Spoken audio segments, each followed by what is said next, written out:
తిరుపతిలో ఘనంగా అంతర్జాతీయ యోగా దినోత్సవ వేడుకలు. యోగాంధ్ర 2025లో పాల్గొన్న బత్యాల చెంగల్ రాయుడు. తిరుపతి జూన్ 21 11వ అంతర్జాతీయ దినోత్సవాన్ని పురస్కరించుకొని శనివారం నాడు తిరుపతి తారక రామారావు స్టేడియంలో నిర్వహించిన యోగాంధ్ర 2025 కార్యక్రమం అట్టహాసంగా జరిగింది. ఈ కార్యక్రమంలో మాజీ ఎమ్మెల్సీ, తెలుగుదేశం పార్టీ రాష్ట్ర ప్రధాన కార్యదర్శి బత్యాల చెంగల్ రాయుడు ప్రత్యేక అతిథిగా పాల్గొని అందరికీ యోగా శుభాకాంక్షలు తెలిపారు. ఈ సందర్భంగా ఆయన మాట్లాడుతూ, యోగా మన ఋషుల సంపద. ఇది మన సంస్కృతి, ఆరోగ్యానికి మార్గదర్శకమైన సంపద. నిత్యం యోగాను పాటించడమే మానసిక ఉల్లాసానికి మార్గం. ఈ అమూల్యమైన ఆచారాన్ని భవిష్యత్ తరాలకు అందించాలని సూచించారు. ఈ కార్యక్రమానికి తిరుపతి జిల్లా కలెక్టర్, ఎస్పీ, న్యాయమూర్తులు, విశ్వవిద్యాలయాల ఛాన్సలర్లు, జిల్లా స్థాయి అధికారులు, విద్యార్థులు, కూటమి పార్టీల నాయకులు, ప్రజలు పెద్ద ఎత్తున హాజరయ్యారు. యోగాభ్యాసంతో స్టేడియం పరిపూర్ణమైంది. అందరూ ఉత్సాహంగా పాల్గొని యోగాకి ప్రాధాన్యతను చాటి చెప్పారు.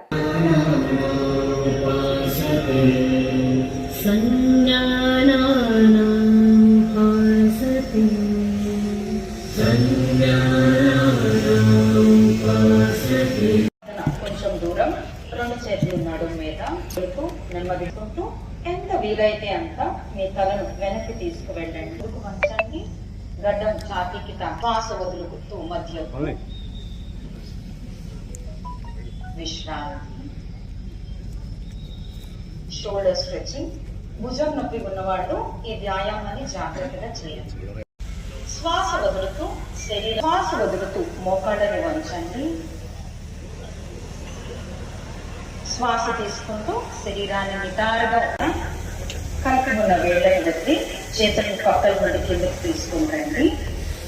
విశ్రాంతి. పాదహస్తాసనం. ఈ ఆసనాన్ని చేయటం వల్ల వజ్రాసనం. ఈ ఆసనం జీర్ణక్రియకు మంచిది. తొడ కండరాలను బలపరుస్తుంది.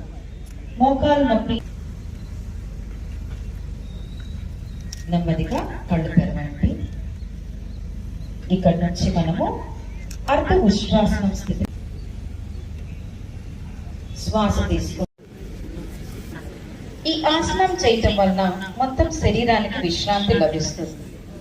పొట్ట మీద పడుకుని కళ్ళు మూసుకుని కొన్ని దీర్ఘమైన శ్వాసలు పీల్చి వదలండి. ఇక్కడి నుంచి భుజంగాసనం స్థితిని తీసుకుందాం.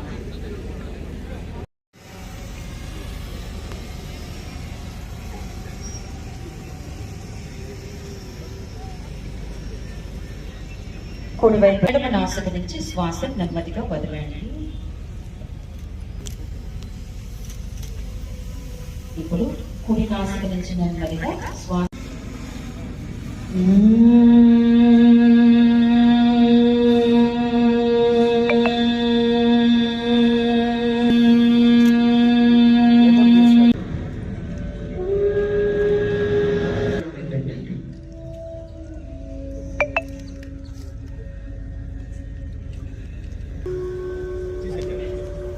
అన్ని శబ్దాలను అంగీకరించండి.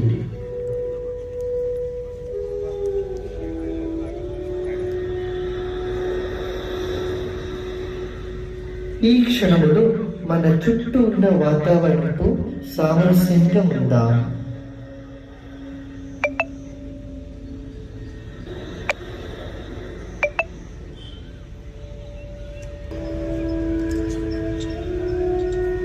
మన శరీరాన్ని నేను, నాకు మరియు